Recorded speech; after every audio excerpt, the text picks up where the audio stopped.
మీ మోకాల నొప్పులకు ఎటువంటి సర్జరీ లేకుండా ఎపియాన్ పెయిన్ క్లినిక్ అందిస్తున్న అత్యాధునిక చికిత్స.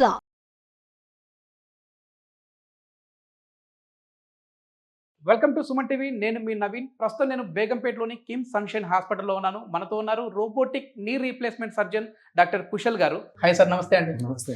సార్, ఇప్పటికే మీరు చాలా వరకు కూడా సోషల్ మీడియాలో యాక్టివ్గా ఉన్నారు, ఒక అవేర్నెస్ అనేది క్రియేట్ చేస్తూ ఉన్నారు చాలామందికి.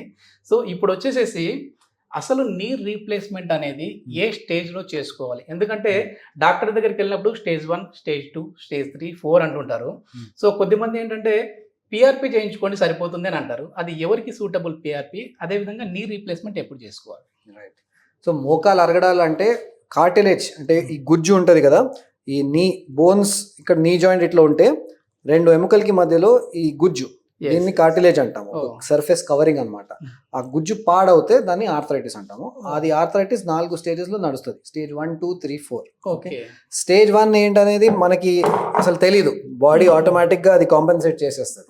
సో మెల్లిగా ఒకేషనల్ నీ పెయిన్ స్టార్ట్ అవుతుంది. బట్ అది కూడా ఎప్పుడు ఎక్కువ walking, stair climbing, up and down చేస్తే ఒక 1 అవర్ తర్వాత అట్లా స్టార్ట్ అవుతుంది. ఆ స్టేజ్ లో ఎవరేం పెద్ద ట్రీట్మెంట్ కూడా తీసుకోరు.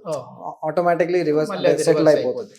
మెల్లిమెల్లిగా స్టేజ్ 2లో ఆ పెయిన్ అనేది constant or more frequent pain start అవుతుంది. టాబ్లెట్స్ వేసుకున్న అది కూడా కొంతమంది లైట్ తీసుకొని ఆటోమేటిక్ గా సరే పర్వాలేదులే అని వదిలేస్తారు. సో చాలా మంది మాకు ఫస్ట్ అండ్ సెకండ్ స్టేజ్ దగ్గర అసలు హాస్పిటల్కే రారు.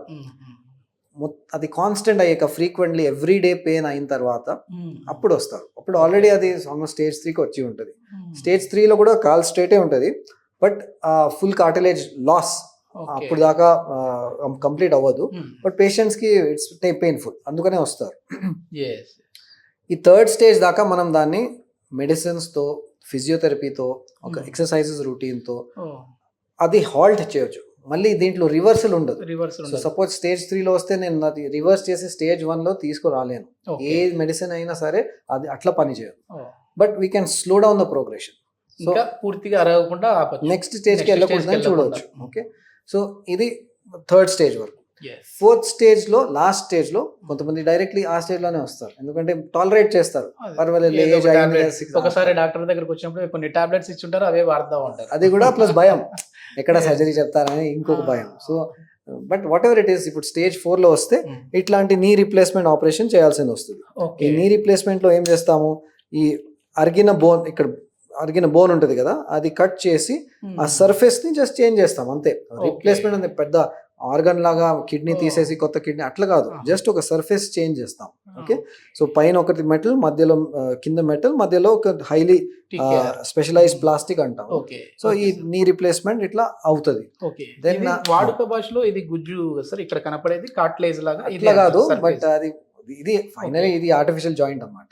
సో ఇది metal to cover the bone and ఇది స్పెషలైజ్డ్ ప్లాస్టిక్. ఈ రెండింటికి మధ్యన ఇది సపోర్ట్, గ్లైడింగ్ కోసం. సపోర్ట్ అంటే జస్ట్ మొబిలిటీ కోసం. ఓకే. సో ఎప్పుడు చేయాలని అడిగారు మీరు, అది 4th స్టేజ్, లాస్ట్ స్టేజ్ లోనే చేయాలి. ఆపరేషన్స్ ఆల్వేస్ లాస్ట్ స్టేజ్ లో చేయాలంటే అది తప్పు. ఆపరేషన్స్ లో నీ రీప్లేస్మెంట్ ఒకటి, అది ఆర్టిఫిషియల్ జాయింట్ అన్నమాట. బట్ బిఫోర్ దాట్ ఆ స్టేజ్ కి వెళ్ళకూడదు అంటే ఎర్లియర్ స్టేజెస్ లో, స్టేజ్ 2, 3లో కూడా మనం వేరే ప్రొసీజర్, ఆస్టియోటమీ అంటాం దాన్ని, నీ ప్రిజర్వేషన్ అన్నమాట. సో యంగ్ ఏజ్ లో ఎక్కువ కొంతమందికి యంగ్ ఏజ్ లో వస్తుంది. ఇప్పుడు 60s తర్వాత ఈ ప్రాబ్లం వస్తే సరే స్ట్రేట్ ఫార్వర్డ్ నీ రీప్లేస్మెంట్ చేయవచ్చు. అదే 40s లో వస్తే, ఇప్పుడు నీ రీప్లేస్మెంట్ ఒక ఆర్టిఫిషియల్ జాయింట్ అన్నమాట. ఆర్టిఫిషియల్ జాయింట్ కి ఒక లైఫ్ ఉంటుంది, 15 years, 20 years అట్లా లైఫ్ ఉంటుంది. సో 60s లో చేస్తే maybe it will last the whole life. But 40s లో వస్తే మళ్ళీ మీకు 55, 60లో మళ్ళీ ఈ ప్రొసీజర్ చేయాల్సింది వస్తుంది. మళ్ళీ నీ రీప్లేస్ చేయొచ్చు, రివిజన్ నీ రీప్లేస్మెంట్ అంటారు దాన్ని. సో అది బేసిక్లీ మన single joint replacement always best for life. You should go through one. But అప్పుడప్పుడు చేయాల్సింది వస్తుంది, అది కూడా మంచి సర్జరీ. బట్ అదే యంగ్ ఏజ్ లో, ఎర్లియర్ స్టేజెస్ లో సపోజ్ పేషెంట్ వస్తే ఈ ప్రోగ్రెషన్ ఆఫ్ ఆర్థరైటిస్ డీలే చేయడానికి ఆస్టియోటమీ అని ఉంటుంది. సో మీరు కొంతమందికి వంకర్ ఉంటుంది కాలు, అది స్ట్రైట్ చేసి అది నడిపిస్తే కరెక్ట్ ఆ డీలే ఆఫ్ ఆర్థరైటిస్ అవుతూ ఉంటుంది. So then it delays. So next 15-20 years తర్వాత నీ రీప్లేస్మెంట్ మళ్ళీ చేయొచ్చు. బై దట్ టైం వాళ్ళు 55-60 అట్లా ఏజ్ గ్రూప్ లో ఉంటారు. It's a good age to do this.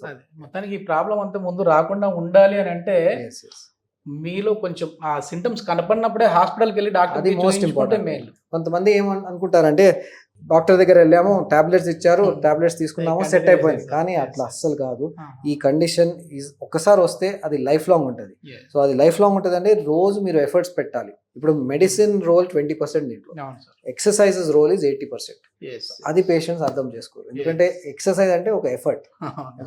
దాంట్లో 10-15 మినిట్స్ రోజు టైం తీసుకోవాలి. ఆ టైం తీసుకొని చేయాలంటే పేషెంట్స్ లేజీ ఉంటారు, చెయ్యరు. ఈ మధ్య అయినా అన్ని సిట్టింగ్ జాబ్స్ అయిపోయాయి కదా సార్. అంతే కదా. కూర్చొని సిస్టమ్ ముందు కూర్చుంటా Correct, ఉంటారు. correct.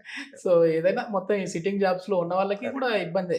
Correct. సో మీలాంటి వాళ్ళు మీ వీడియోస్ లో కొన్ని చూశాను సార్, అట్లా సిట్టింగ్ లో కూర్చున్నప్పుడు అయినా సరే కొంచెం కాళ్ళు మాత్రం ఇట్లా కొంచెం సిట్టింగ్ లో ఆడిస్తా పాస్చర్ ఉండాలి. కరెక్ట్ ఉండాలి, అది మోస్ట్ Posture ఇంపార్టెంట్. ఉండాలి. అంటే చైర్ స్ట్రైట్ ఉండాలి, Ah. ఐస్ మీ మానిటర్ టాప్ లో ఉండాలి, Yes. షోల్డర్ పైన కింద ఉండకూడదు, Hmm. బ్యాక్ లో మంచి కర్వ్ ఉండాలి, Hmm. థైస్ స్ట్రైట్ ఉండాలి, నీస్ 90 degrees లో ఉండాలి, ఫుట్ మంచి flat. Oh. So it's neutral resting condition. ఇప్పుడు మనం ఏం చేస్తాం, ఇటు కంప్యూటర్ లో అటు ఒకటి పైన కింద చూస్తూ ఉంటాం కదా, neck pains, back pains, shoulder pains అన్ని స్టార్ట్ అవుతాయి. Yeah. So అది.